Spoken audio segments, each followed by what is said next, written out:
pebulu tangkis Grecia Poli, mengaku terharu dan tak menyangka namanya dan kompatriotnya di nomor ganda putri Olimpiade Tokyo 2020, Apriani Rahayu, diabadikan sebagai nama gedung multisport di Kompleks PPO Paragunan, Jakarta Timur. Sebelumnya diberitakan, Gubernur DKI Jakarta Anies Baswedan memberi nama gedung itu Sasana Emas Grecia Apriani, sebagai apresiasi atas perjuangan duet pebulu tangkis itu meraih medali emas di Tokyo.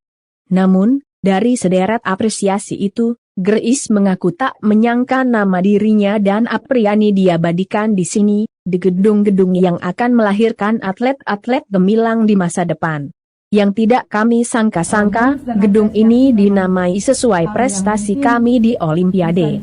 Apalagi ditambah memorinya banyak banget di sini. Itu yang membuat saya emosional, luar biasa, ujar Grace. Torehkan di satu gedung bulu tangkis yang dimana masa kecil saya semua ada di sini.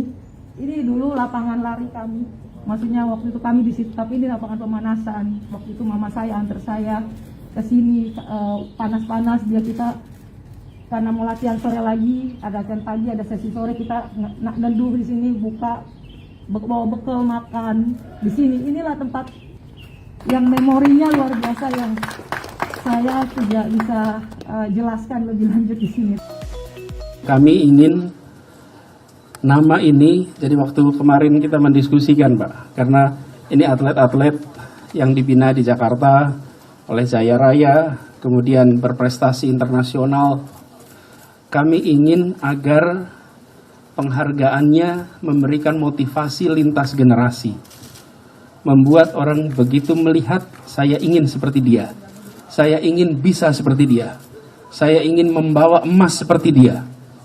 Lalu sampailah pada kesimpulan kita beri nama Sasana ini bukan sekedar Sasana Grace Apri, tapi Sasana Emas Grace Apri.